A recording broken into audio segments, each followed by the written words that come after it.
Okay, this week we start with Chris Dixon. He's talking about Enzo Maccarinelli's challenge for Shane McPhilbin's cruiserweight title in Britain. He's talking about the shocking circumstances that Enzo managed to take Shane's belt. He also touches a little bit on Bert Sugar, and he says that what happened to Carlos Molina in Texas last week was terribly unjust. In the guest column this week, we have Nigel Collins. Boxing lost an irreplaceable treasure when Burt Randolph Sugar died of cardiac arrest following a bout with lung cancer.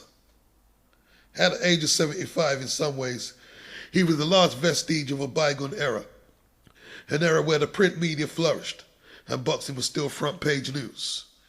Nobody who met Burt would forget him, a larger-than-life character whose personality was as big as his talent, instantly recognizable due to his ubiquitous fedora and unlit cigar. He was a raconteur of the first order, who enjoyed nothing better than holding court in a barroom to tell boxing stories in a seemingly endless barrage of one-liners. But Burt was more than just booze and banter, much more. Besides editing The Ring, Boxing Illustrated, and Fight Game, he was also a prolific author and wrote approximately 80 books. He loved basketball as much as he loved boxing and made cameo appearances playing himself in movies such as Night in the City, The Great White Hype, and Rocky Balboa. During the last decade, Burt became boxing's goodwill ambassador, on hand for all the big fights, often paid by television networks and promoters to hype the event. He gave interview after interview, dispensing wisdom and making people laugh. He always had time to talk to fans, sign autographs and pose for photos, like a favorite uncle at a party gathering. He was the life of the party.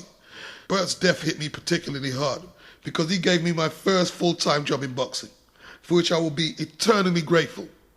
I still recall the morning of September the 24th, 1983, when I awoke to the rare sight of Burt without his hat. Our first assignment together was to cover the Michael Dokes versus Jerry Coetzee bout. The morning following Coetzee's upset victory, Burt emerges from his bathroom in his underwear and a hat. Instead of getting ready for our early flight back to New York, he was kicking a pack of cigars across the room again and again. He was practicing for a school union where he planned to participate in a football game with his old chums. Apparently his forte was field goal kicking, and he was making a last-minute attempt to regain his form. By the time we finally reached the hotel lobby, we were late, and it seemed impossible to reach the airport in time. Burt was unfazed though. He hustled a taxi from a would-be passenger that had flagged it down and waved a large wad of cash in front of the driver's nose and said, "Get us to the airport by 11:45 and you will be handsomely rewarded." Following a death-defying journey, we screeched to a halt at the terminal just in time to make the mad dash for the plane. When I saw Burt on Monday morning, he had a big black eye and a slight limp, souvenirs of the alumni football game. For me, the trip had been one hell of a wild ride. For Burt, it was just another weekend. We remained friends for the ensuing decades and enjoyed one another's company. The last time I saw him, which was a few months ago, before his passing, I promised to buy him the first drink when we next met. And I still owe him that drink. R.I.P. Burt Sugar. On the panel this week, we have Spencer Fearon, a former fighter and now enterprising promoter. We have Alex Arthur, a former world champion, Duke McKenzie, a world champion at free weights, and Spencer Oliver, a former European title holder. And the first question is, what is your favorite Sugar Ray Leonard highlight? Spencer Fearon says his amazing burst in the 13th round against Thomas Hearns. He was losing the fight, but he turned it around, throwing something like 25 punches in 8 to 10 seconds. Yeah, I remember that. That was an incredible burst of punching, man. You know what I mean? And Alex Arthur, he says his combination knockout of Dave Boy Green. He went to the body, feinting with his right, and then landed a beautiful left hook. Green had a great chin, but that he couldn't take. Duke McKenzie, he said, it's got to be the last round of his fight against Marvin Hagler. He knew that the result was in the bag, so he really turned it on and illustrated his incredible talent and technique. Spencer Oliver says, when he came out of retirement and defeated Hagler, that's got to be the biggest highlight. Nobody expected it, and that's why it's such a memorable result. Well, for me, I'd have to say his best result, or his best career highlight, was against Wilfred Benitez. I mean, if you don't know how good Wilfred Benitez was, you need to do the research. You need to go do it. You know, and He stopped Benitez in about 15 or 14 rounds. And why it was a tough bout is because Benitez was almost a mirror of Ray in terms of ring generalship, footwork, hand speed, and reflexes in defense. And Ray just managed to stay a slight step ahead of him. He floored him and stopped him late. You know, and Ray even said the next morning his body was just sore because that was his true baptism into the world of elite boxing. The next question, this is a really tough question, man. Who had the best career? Eric Morales, Juan Manuel Marquez, or Marco Antonio Barrera? Spencer Fearon says Marquez. He achieved so much at lightweight, like beating Juan Diaz twice, and in my eyes he defeated Pacquiao on 2 different occasions. Alex Arthur says Morales. He's shown so much pride for his career. He's put himself through hell to make weight and entertain the fans. He always puts it all on the line. Duke McKenzie, he goes for Morales too. He says Morales had it harder than the other 2, and that he's come back from adversity and is still fighting today. And after so many wars, he's an all-time great. Spencer Oliver also goes for Morales. He returned after a long time out and fought back to win the WBC light welterweight title at 35 years of age. He rolled back the years and shocked everyone. I prefer Marquez, just on a style basis. And you have to think, if he did get them decisions against Pacquiao, what kind of superstar status could he have attained? Now we go to your say, where we're going to deal with some letters and some tweets. I'm just going to do the tweets what stand out. At Super Judah, R.I.P. Bert Sugar. Boxing will miss you. He was a great guy and a friend of mine. May God bless his soul. Great man. At Danny Swift, on my way back home to Philly. Thanks to all my fans who stopped by me, we did it. World champion. That's Danny Garcia after outplaying Eric Morales last week. And at Ashley Theopane, I'm happy to see that Danny Garcia won the WBC championship last week and that Delvin Rodriguez is doing really well. It shows how good I really am. Theopane outplayed Delvin and he gave Danny quite a hard fight. At Lou DiBella, I love boxing, but boxing is its own worst enemy. We have a suicidal industry. Carlos Molina, I'm so sorry about what was just done to you. It's a shame. And at Antonio Tava, where was this Zab Judah when he fought Amir Khan? He looks better than he has in years. Obviously in reference to Judah's brilliant performance against Vernon Paris last week. Now we go through some letters. Billy O'Donovan is bigging up Kerry Hope for becoming the European middleweight champion. Bill Forge, he says fewer, not more. Boxing doesn't need any more weight divisions. In fact, the number could be reduced by some margin. A new heavyweight division could be set at 220 pounds, with the light heavyweights at 200 pounds, and a single middleweight division at 175 pounds, and so on down. That would be a more accurate reflection of the modern world. The best model is the International Weightlifting Federation, which reformed itself in the 1990s, reducing the number of its weight divisions to 8, and introducing a tougher drugs testing regime. John Stevens says, give Tyson a chance. Well, let's cut out calling you Tyson. I'm not doing that anymore. You know what I mean? Fury will always have his critics, owing to him being a traveling man like myself. And as most people have had a head start against a traveler in any walk of life. What people didn't know is that Fury had very little amateur experience, except winning the ABA title, unlike David Price, who had a lot more amateur experience. Okay, Fury got knocked down, but he also got up to win. You would never say Price has the best chin in the world after he was stopped in the Olympics. Fury is a professional fighting man and is not afraid to fight anybody. Please give him a fair crack at the whip, as he is only 23 years old. Alan Boyd Sergio Martinez was simply majestic against courageous and gracious Matthew Macklin. Not only does Martinez continue to defy old Father Time with his dazzling reflexes and ramrod jab, he is a credit to his sport outside the squared circle. His tireless campaigning against bullying in schools and domestic violence on women really sets him apart from his peers. He rightly took offense at Jose Suleiman's ridiculous comments surrounding domestic violence against women, even though he knew that would threaten his diamond status with the increasingly archaic body, which is the WBC. This man is a class act like the Klitschko's. We should enjoy his brilliance while we still can. Alan Fern, his letter is titled, Think Again, Jack. If Jack Hirsch thinks Thomas Hearns could have beaten Ray Robinson, somebody needs to remind him that although he was called a hitman, he was not allowed to carry a gun into the ring. Now we go to the readers' poll. You can join this poll at www.boxingnewsonline.net. And today we're asking, should Enzo Maccarinelli retire? And a resounding 78% of you say yes, and 22% of you say no. And on Facebook.com Boxing News Online, Tom Breeden says, definitely. Everybody loves Enzo, and nobody wants to see him get hurt.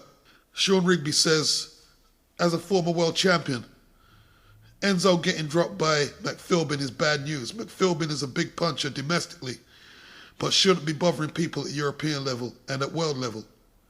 He says that Enzo should retire now and preserve his health and his legacy. Wayne Edgehill, if Enzo wants to carry on boxing, let him box. He knows when enough is enough and when it's time to hang him up. Andreas Stavros says, Enzo is a nice bloke and has been a good champion, but it's better to err on the side of caution.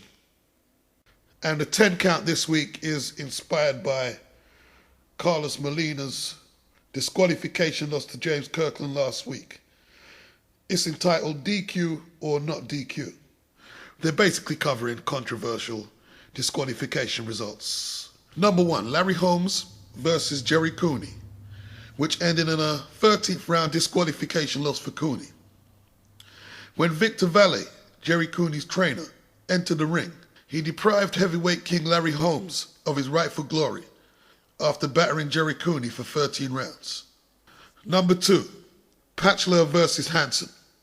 Austria's Josef Patchler collapsed in an exaggerated manner when Dane Jorgen Hansen caught him on the shoulder after the bell in this 1978 European welterweight title bout. Number 3, Ramsey versus Jones.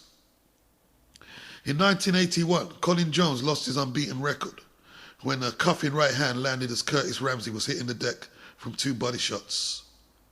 Number 4, Bandini versus Pidvache. Cut by a head clash, Primo Bandini appeared to retire, only for referee Herbert Tomza to disqualify Jean-Baptiste Pidvache before the next round. The vacant European 10-stone title was on the line in 1977. Number 5, Velasquez versus Morang Sorin.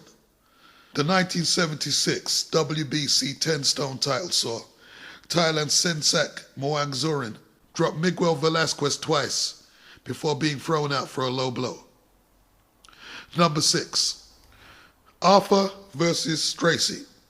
Bobby Arthur went down from a body blow and squirmed on the floor, whereupon referee James Brimmel threw out John H. Stracy for hitting on the break. This bout took place in 1972 for the vacant British welterweight title. Number 7, Carrasco versus Ramos. Flawed 4 times, Spain's Manuel Carrasco somehow won the vacant WBC lightweight title in 1971 when Mando Ramos was chucked out for hitting below the belt and on top of the head. Number 8, Russell versus Feeney. We called it less than justice when in 1983, British bantamweight champion John Feeney was disqualified for persistent misuse of the head against Hugh Russell. Number 9, McCormack versus Downs. We call it the hollowest championship win in the history of the British middleweight division. as Terry Downs was slung out for a low blow after flooring John McCormack 8 times in 1959. Number 10, Dixon versus Connolly. When Tommy Connolly was floored, second Howie Hodgkins got into the ring to help him, and George Dixon was declared the winner by disqualification in 1895. George Dixon, this is me speaking now, was the first black world champion in the history of Queensberry Rules boxing. James DeGill, in preparation for his April the 25th European super middleweight defense against Christian Sanavia, the Italian. DeGill claims that he's been frustrated by his recent inactivity, and he's learnt a lot from his last 2 fights, one being the loss to Groves and the other was a points win over Will Chesky for the European title. Now, this is one crazy story. It's been reported that Danny Williams, a heavyweight, a British heavyweight, whose latest retirement announcement came after he was beaten by Jeff Larson in December. Danny will return again and drop down to middleweight to take on Marvin Mayer with a record of no wins and 3 losses in Germany. Considering the Brixton Bomber scaled 284 pounds for his last bout, such levels of weight loss are surely impossible. Remember, this is the same guy who fought Vitaly Klitschko and Mike Tyson.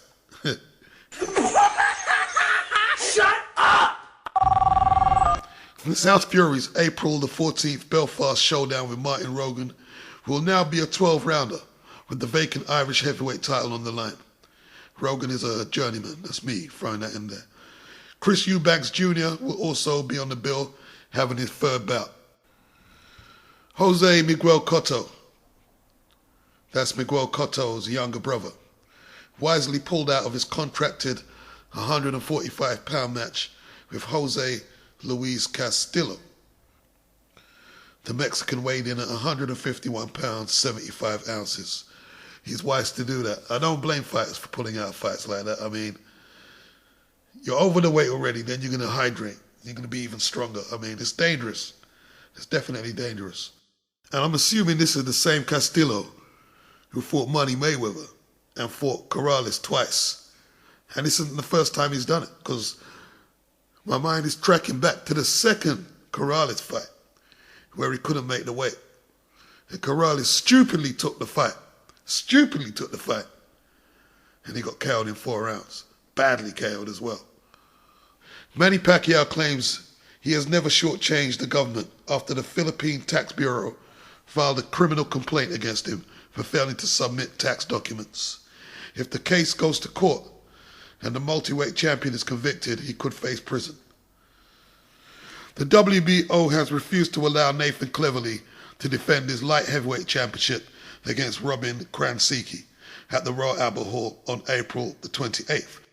They have instead insisted that he defends his title against Dmitry Sarkovsky. Well, I think since then Frank Warren's worked something out and he'll be defending against Krasniqi. But you know what, Nathan? I'm not impressed. Step your game up. Step up the quality of your challenges. Because to me, you're not a world champion at the moment, in my opinion.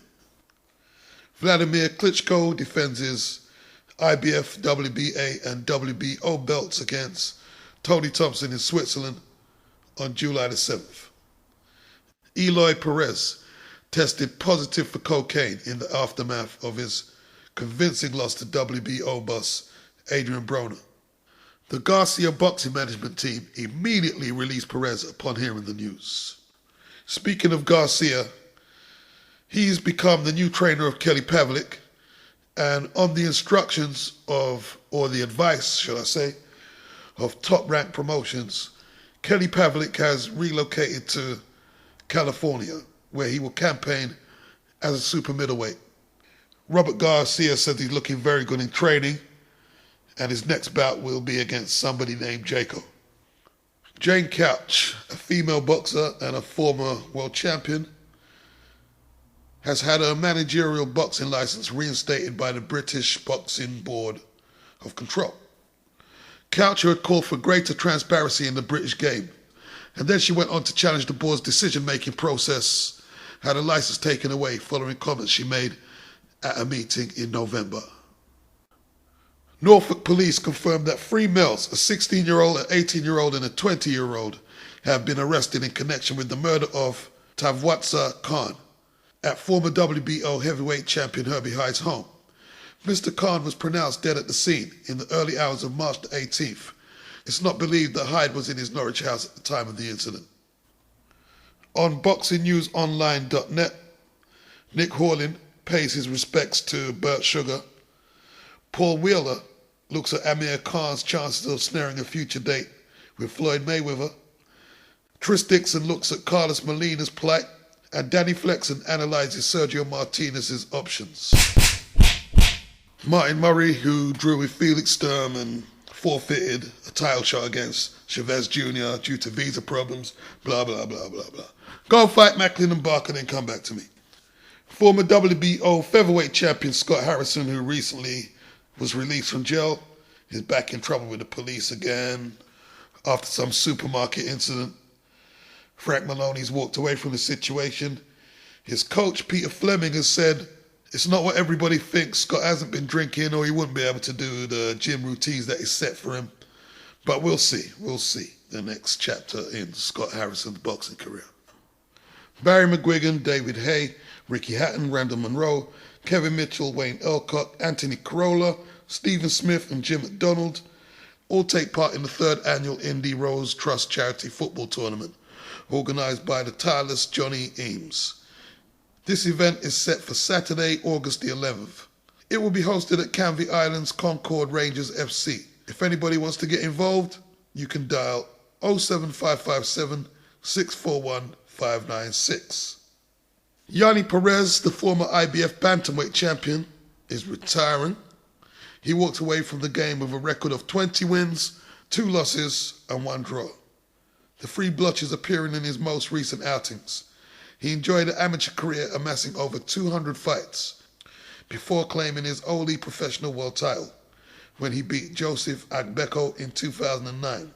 The Colombian then drew with Abner Mares and lost the return to Agbeko before being beaten by Vic Darchinyan in April last year. Mikhail Kessler is set to take on Alan Green on May the 19th. It will take place in the former super middleweight champion's backyard in Copenhagen at the Parkham Stadium, and the WBC's lightly regarded silver light heavyweight title will be at stake, providing that Kessler can stay injury-free. He had to postpone twice against Robert Stieglitz recently, so we'll see. Now, this is me speaking, man. Alan Green, I remember years back when he knocked out Jaden Codrington in a few seconds, and he looked like, he had the world at his hands. He hasn't delivered to his potential, but one thing about Alan Green, he has some loyal fans. Even up to recently this year, this month, I've seen videos where people still say Alan Green is going to be a great light heavyweight champion, and you think, wow, that's loyalty, man. That's loyalty. And if Kessler is injury-free, he has to be my tip to win the fight. And look, if Green pulls off an upset, I'll hold my hand up and say, yeah. But right now, his form hasn't shown me anything where I can tip anything but a Kessler win, providing he's injury-free. Now we're going to cover a little fight action. We start with Eric Morales, who lost his WBC light welterweight title to Danny Garcia. He actually lost the fight on the scales when he didn't make the weight. He got floored and he got outpointed. The jury is still out on Garcia. A lot of people are not impressed with him. I think he was a bit cautious because he was aware that he was fighting a legend. And I think he'll do better in future bouts. We'll see. On the undercard, we had Carlos Molina against James Kirkland, which Kirkland won when Molina was disqualified after one of his cornermen climbed up on the ring apron.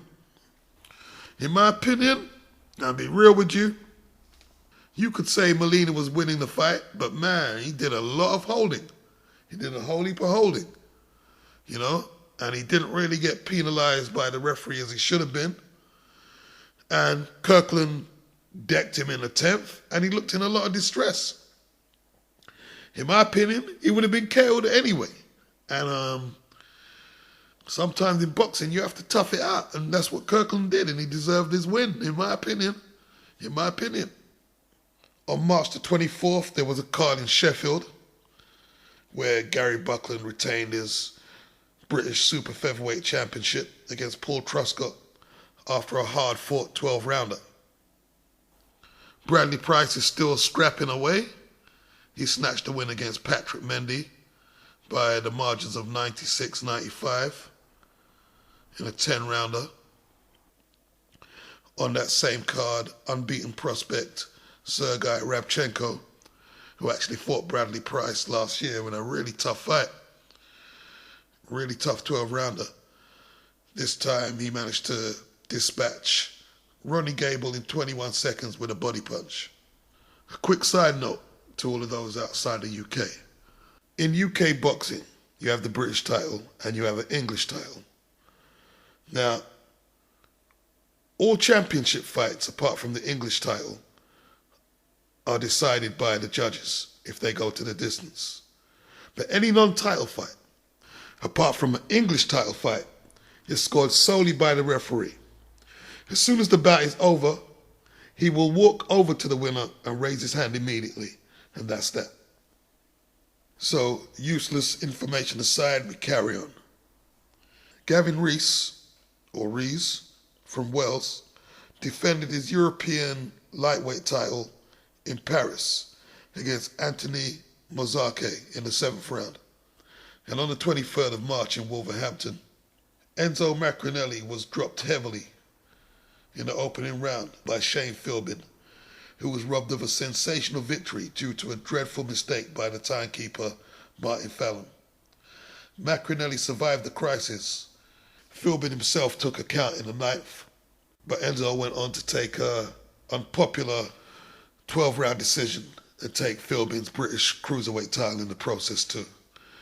Philbin, no doubt, will be looking for a rematch, while a lot of people are calling for Enzo Macronelli to now retire.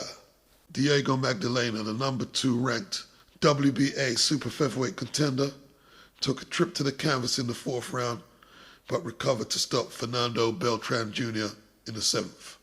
On the same card, Johnny Garcia scored a minor upset by outpointing Yordanis Ugas from Cuba over 8 rounds.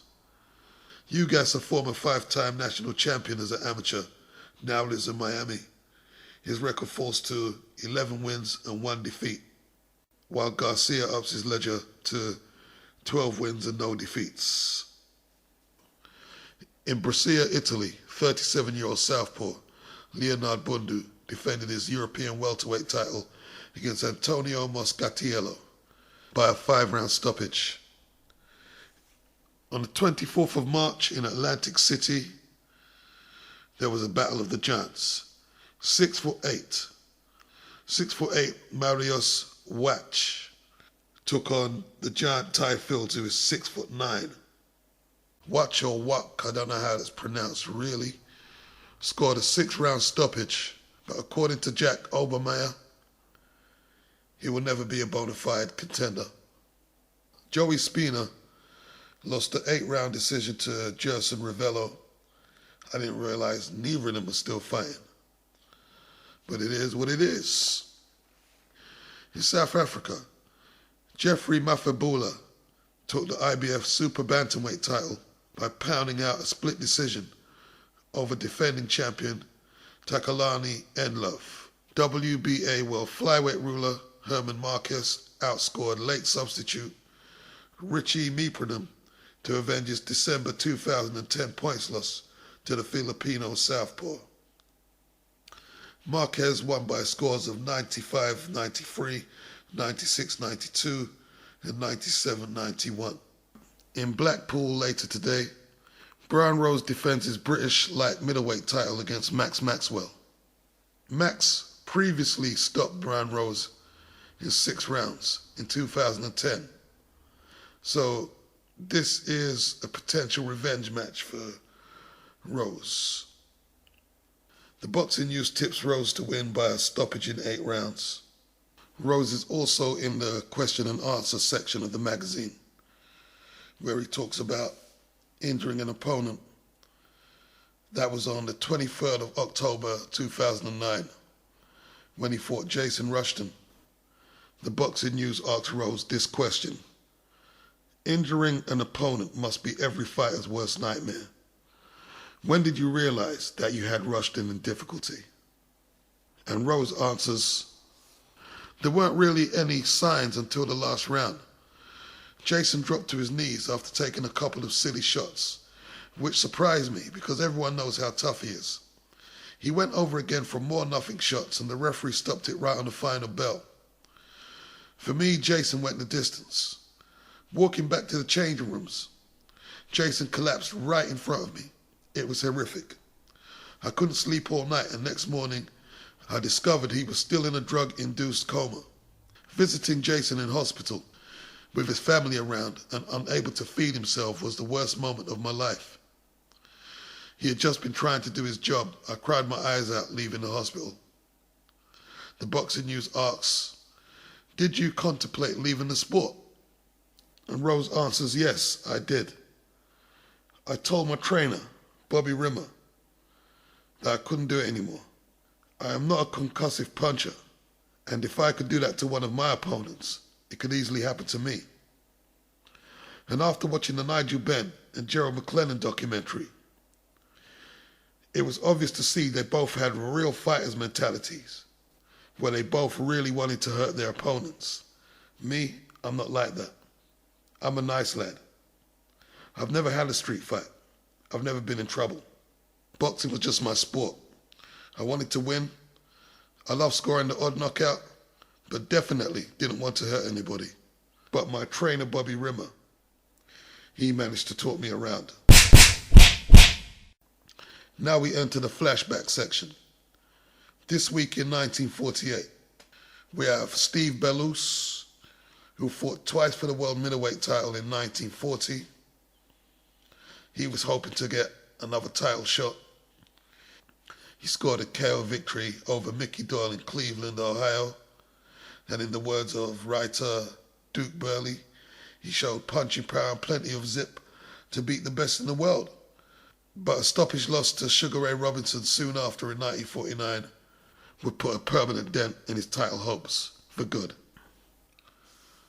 The chief story of the week was that Rinty Monaghan became flyweight champion of the world by knocking out Jackie Peterson in 7 rounds at the King's Hall in Belfast.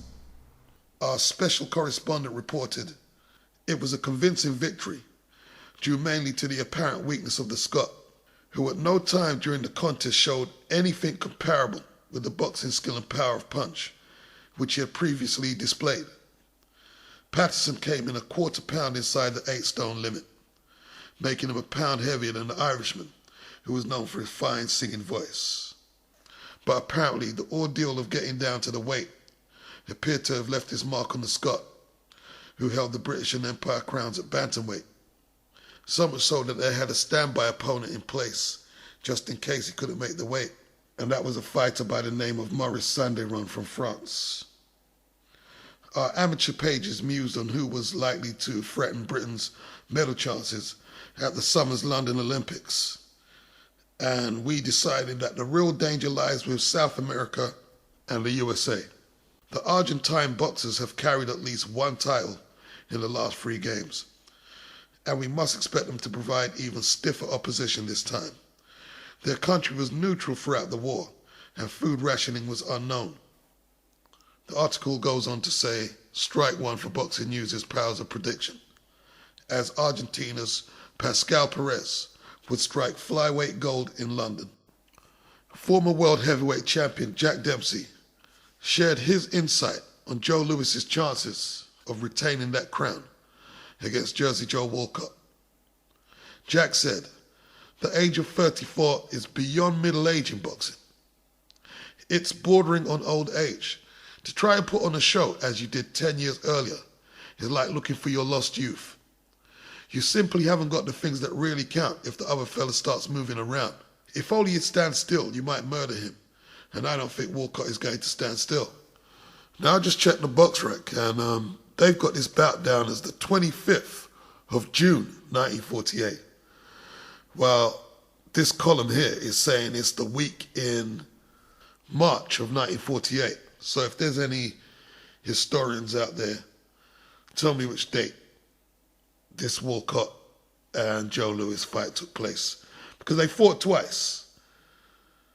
And I'm assuming this result is when Louis knocked him out in 11 rounds. When they fought in the previous year of 1947, Walcott got robbed. He outboxed Joe and he dropped him twice. Actually, Walcott decked him in the second fight where he got stopped in 11 rounds as well. But on that occasion, he seemed to get kind of cocky and tried to humiliate Joe. He started doing these crazy foot shuffles, you know what I mean? And Joe started to get serious and he put together some of them short punch combinations that he used to do oh so well. And he just basically just decked Walcott.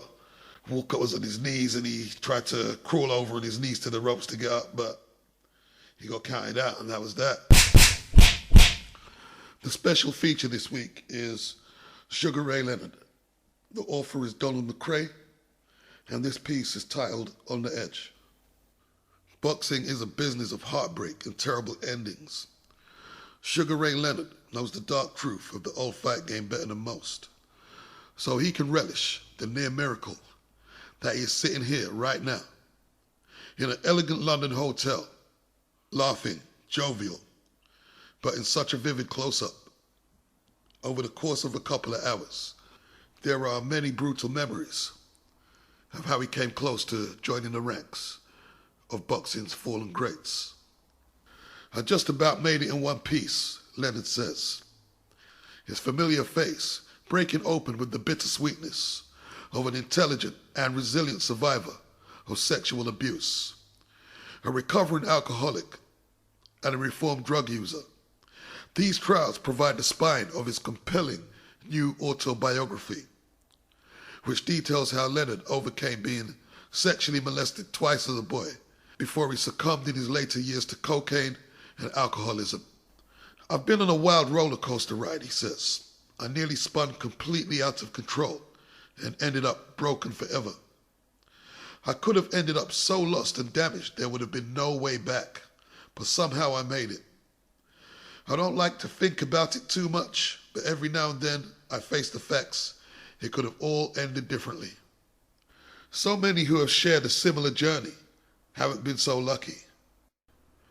It's typical of Leonard's consuming passion for boxing that he highlights three fighters who were on the fringes of his story at contrasting points in his career: Muhammad Ali, Wilfred Benitez, and Gerald McClellan. All three now occupy shadowy and mostly silent worlds compared to the bright life of the engaging and eloquent Ray Leonard. Ali inspired him the most, both in and out of the ring, and the unquestioned greatest of all time went out of his way to let Leonard know never to let anyone own him. It's a lesson that Leonard absorbed with utter clarity, and he made many millions of dollars in tandem with his independent lawyer, Mike Trainer. He never allowed Don King or Bob Arum to sink their hooks into him. Ali taught me so much, and that's the man I think of when people ask me about him now. I see the guy who called me into his dressing room just before he fought Ken Norton for the third time in 1976. He knew that after I won the gold medal at the Olympics that summer, I was thinking about turning pro, and he wanted to steer me into the right direction. Ali gave me so much. It's often forgotten that for a very short period that Leonard used to manage Gerald McClellan. I had a promotional company in the 1990s, so I was effectively Gerald's manager. He was a real quiet guy, but you never knew what quiet lurked underneath that quietness. I just knew that he came from a very hard place as a kid. I sparred with him once. He hit hard, but nothing like Tommy Hearns. But he was still a very good fighter. And the fight with Nigel Benn was amazing. Nigel went down in the first round. He got back up, and they proceeded to fight on. It was one of those fights that make you realize what boxing can actually do when it's at its most dangerous and violent. Leonard's compassion is even more obvious when he remembers Benitez, the great Puerto Rican who tested him in 1979, in a battle that was as raw as it was scientific. People often neglect Benitez when they look back at my career. Everybody talks about Duran, Hearns, Hagler, but Benitez ran them all close. And oh, he was a great fighter. And this is me speaking here. Yes, he was a great fighter. And he actually outpointed Duran unanimously. There is no hiding Leonard's admiration, especially in the echoing murmur of "oh, oh," as he conjures up the brilliance of Benitez. He might have had him down twice in the fight and forced a late stoppage in the 15th round, but Leonard was pushed to the brink of exhaustion by Benitez. He took everything out of me because he was so gifted. Benitez gave me one of my toughest fights I've ever had. I was hospitalized that night with dehydration. It was tough. Years later, Leonard went to visit Benitez in San Juan and discovered the husk of a man. It hurt me to find him like that, Leonard says, briefly looking like the 55-year-old man that he is, rather than the handsome former fighter who usually appears to be so much younger. He was in a convalescent home, barely able to speak, barely able to walk. The signs of dementia were obvious. His mind really wasn't there.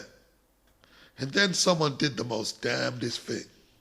They slid a tape into a video recorder of me and Benitez fighting each other. So me and Benitez just sat there and watched ourselves punching each other on the screen. I was not comfortable watching it with him, with a man who had been damaged in the ring by fighters like me. I didn't say a thing, and neither did he. He just sat there watching like this. Leonard hunches forward, opens his eyes wide and lets his mouth slacken. He resembles a ruined fighter. But then something changed, Leonard says.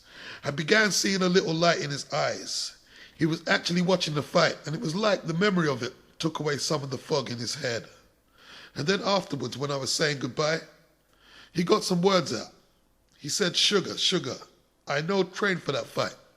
He was telling me he thought he could still kick my butt. That made me smile. I said, "All right, man, all right." He was still a fighter even then. The same empathy for an old adversary can be heard in his tenderness towards Thomas Hearns and Roberto Duran. He might have fought Hearns twice, shared a trilogy with Duran, and suffered in the ring during some grueling contests. But there is only warmth and concern for his former opponents. I saw Tommy last Saturday. We was both in LA at a charity function. Tommy's a really good guy, but it's not easy for him. He's gotten huge, over 200 pounds, and his hands are different to mine. Tommy has hands like a dinosaur now. He's not in great shape, but we're looking to put something together like The Contender, you know? Every day people ask me about the Contender series we did on TV. The author then asks Leonard, are these plans being made because Hearns is in need of money? Leonard says, yes, I want to help Tommy, but it could also help the sport of boxing. The Contender definitely helped the sport. Me and Tommy have a strong bond with each other in boxing. Leonard shares a more complicated link with Duran. He describes Duran in graphic detail as being so violent, so mean. Some people out there in the streets can shoot you in the face and then go get some lunch. They have no conscience. Duran was like that. It freaked me out because Duran was so nasty. He got to me in the first fight. The things he did were shocking. Before the first fight, he shook me up because he got right up in my face. He pushed me, he cursed me. He cursed my first wife in the worst possible way. Leonard then takes in a sharp breath, as if he still can't fathom the depth of Duran's menace. Years later, I asked him the question, hey, Roberto, did you really hate me that much? He said, nah, man, just playing. I didn't believe him. He's either the best actor who ever lived, or he really carried that ill, bad feeling towards me. He had that darkness in him. Duran was like Sonny Liston, George Foreman, Mike Tyson. He was a mean bully whose biggest asset was his intimidation. And that's what really got to me in Montreal. I clearly lost that fight.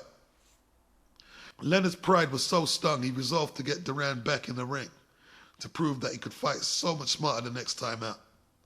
It would never happen today, he says, as he compares boxing then with the lumbering shadow of a business it is now. It takes some of these guys 5 years to avoid fighting each other.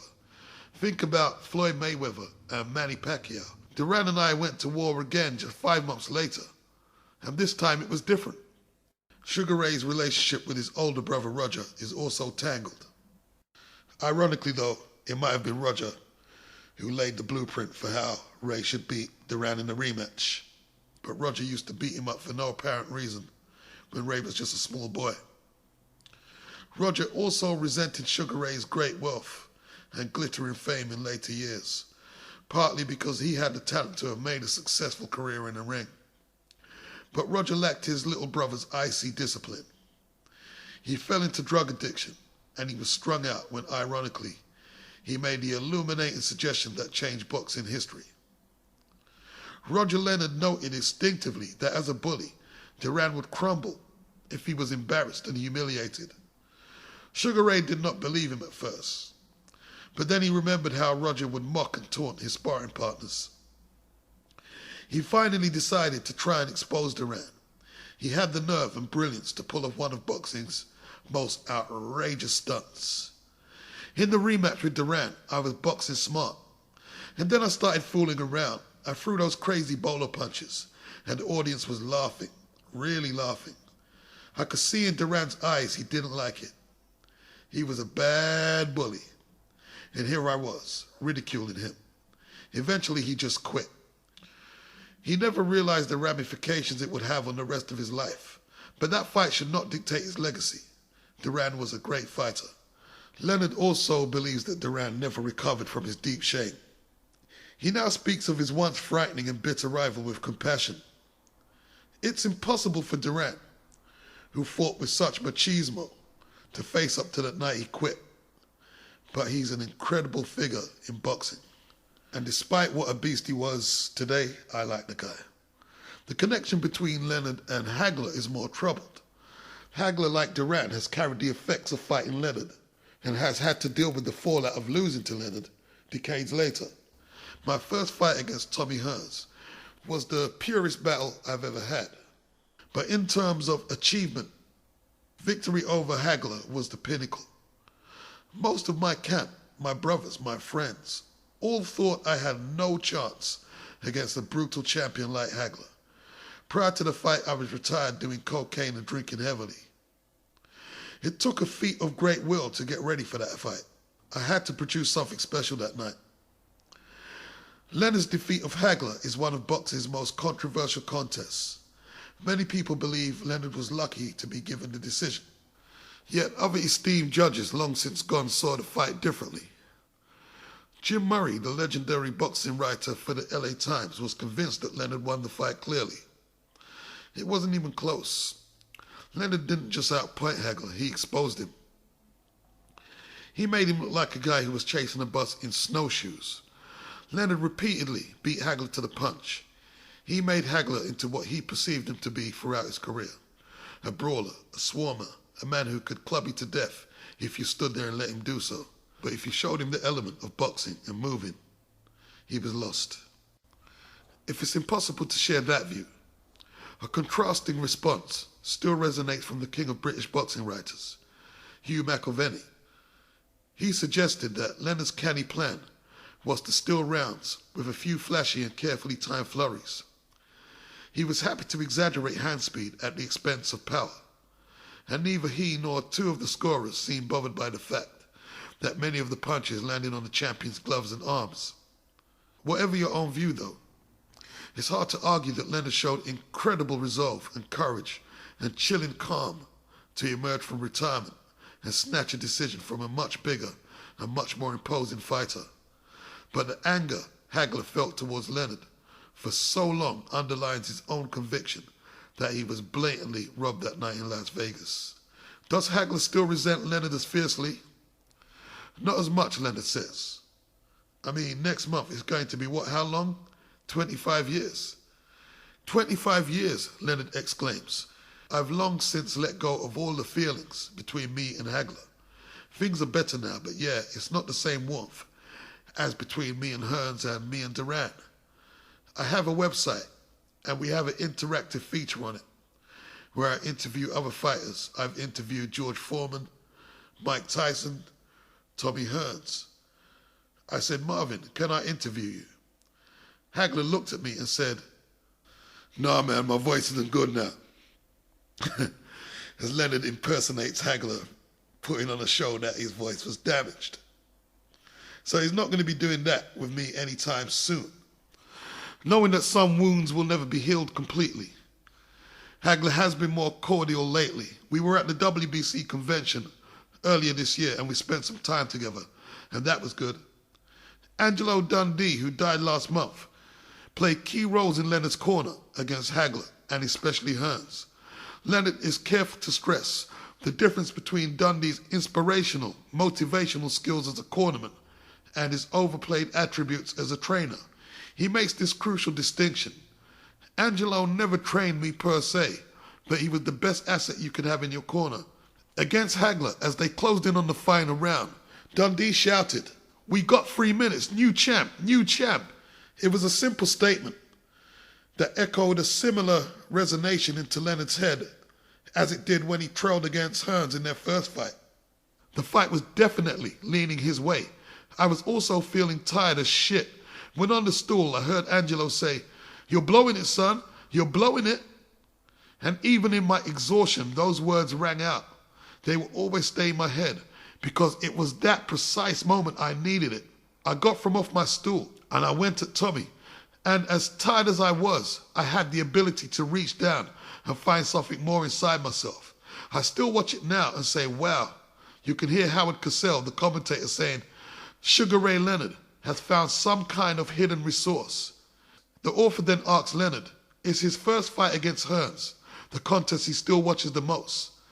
Ray says, definitely. That and then next the Hagler fight. Duran too. Those are the three. Benitez is close, but the other three mean the most. The extraordinary rivalry between Leonard, Hearns, Duran, and Hagler highlights the paucity of competition in contemporary boxing. Yet there are still outstanding fighters today. What does Leonard make of Mayweather? He's good, Leonard says, instantly. Real good. He can fight. I like him. He's not being tested, but he's fought the guys they put in front of him and won easily every time. It's unfortunate, though, he's not sharing the ring with Pacquiao, because that's the fight we all want to see, as they are the main two fighters today who stand out. I think Floyd would have done well in my era. Pacquiao too. But I also believe that Hearns would have stopped both those guys with his power. Duran too, and me. I think we would have just had too much for Mayweather and Pacquiao. But that's not to put them down. Boxing is just different. A measure of that difference can be heard in Leonard's fascinated incomprehension as he quizzes me on the exact intricacies of the recent Chisora Hay debacle. He agrees that boxing has always featured unsavory characters and lurid behavior, but even Leonard seems taken back when he begins to understand exactly what happened between Derek Chisora and David Hay on that desolate night in Germany. The spitting sums it up. He says in reference to Chisora spurting water into Vladimir Klitschko's face just minutes before he fought his brother for the world title. Spitting is the worst thing I have zero tolerance for. Leonard thinks hard when he's asked about boxing's future. Firstly, he says, we have to accept that everything is different about the world now. This is a different society, and it mirrors the generation. The fight game is not the same. It's completely different now. Sometimes I feel shocked. It's like I woke up and I see what happened to boxing and I say, how did it get like this? Doggone, in my day, there were great fighters across the board in every weight class. So many great fighters were around. That's gone. It's going to be hard to ever get that back, but I'm an optimist. There have always been ebbs and flows in boxing. We've had a lot of bad times in our sport and it's survived. Boxing is so resilient, it always will survive. I can promise you that. There's still nothing like boxing for capturing people, for making them feel alive, and for saving them. Leonard is at his most moving when explaining how boxing both saved him and made him. I went through real darkness, but the ring was my light. That was the one place I felt safe. Boxing gave me everything. It gave me belief, pride, satisfaction, and incredible fame and wealth. Yeah, the fame led me down a dark path and the drink nearly got me. But as an alcoholic, one of the things we know to do on the AA program is to pause. So I pause and think. I regret hurting my first wife and my two eldest sons. but I accept that it happened. And in that way, I accept that our mistakes make us who we are. So here I am. I've lived a life in boxing and I can see how lucky I've been. Others have been less fortunate and I can never forget that. I still don't think Muhammad Ali, Wilfred Benitez, or Gerald McClellan ever fell out of love with boxing. It made all of us, and despite everything, we can all feel proud of what we did.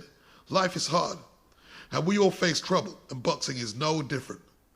But boxing gave me everything, and I'd do it all again. And you know what? When it comes to me, I wouldn't change anything. I'm happy, I'm contented, and I feel good. Sugar Ray Leonard has a book out now called The Big Fight. It's published by eBerry. It costs £11.99 in English money. And with that, this is Boxing Beats and Rhymes saying peace out.